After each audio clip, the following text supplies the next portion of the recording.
আমার গৃহিণীর গল্প সিরিজের আরও একটা নতুন এপিসোডে সবাইকে ওয়েলকাম জানিয়ে আজকের ব্লগটা শুরু করছি। নমস্কার সবাইকে, আমি রিয়া দাস আবারও চলে এসেছি নতুন একটা ভিডিও নিয়ে তোমাদের মাঝে গল্প করতে। আমি একজন গৃহিণী, একজন সাধারণ গৃহিণী, যার প্রতিদিনের কাজ কিন্তু একই। তোমরাও আমার মতন যারা যারা গৃহিণী আছো তাদেরও কিন্তু প্রতিদিন একই কাজ করতে লাগে। মাঝে মাঝে বিরক্ত হয়, মাঝে মাঝে রাগ হই, মাঝে মধ্যে খুশিও হই, মাঝে মধ্যে খুব আনন্দও হয়। আমাদের এই কাজগুলোর মাঝেই তো লুকিয়ে থাকে পরিবারের সবার জন্য ভালোবাসা।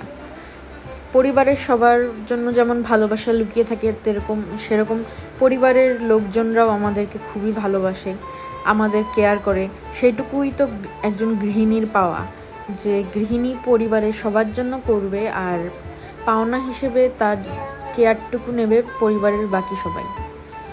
এটাই তো একটা গৃহিণীর সুন্দর জীবন। মেয়েরা ঘরে বাইরে দু জায়গায় সামলায়, ছেলেরা বাইরে সামলায়, মেয়েরা ঘরে সামলায়।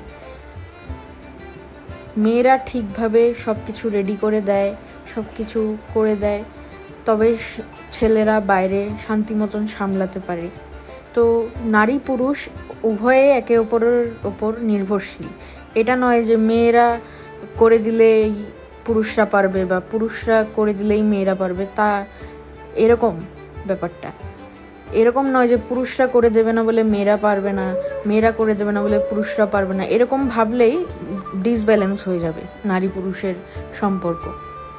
ভগবান ওইভাবেই সৃষ্টি করে দিয়েছে যে নারী পুরুষ তোমরা একে অপরের ওপর ডিপেন্ডেন্ট হয়ে থাকো, তবেই তোমাদের জীবনে তোমরা উন্নতিও করতে পারবে, এগিয়েও যেতে পারবে, তোমাদের সম্পর্ক আরও ভালো হবে, ভালোবাসায় পরিপূর্ণ হবে। আর এটার নামই তো সংসার। দেবাদিদেব মহাদেব আর মাতা পার্বতী স্বয়ং একে অপরের প্রতি নির্ভরশীল থেকে একে অপরের প্রতি ভালোবাসা, শ্রদ্ধা সব কিছু রেখেই সংসারটা শুরু করেছিলেন। আর সেভাবেই হয়েছে তাদের পরিপূর্ণ সংসার। লক্ষ্মী, গণেশ, কার্তিক, সরস্বতী সবাই মিলে একটা পরিপূর্ণ সংসার। তো সেভাবে মেয়েদেরও সেই পরিপূর্ণ সংসার মেয়েদেরকেই ঠিক রাখতে হবে।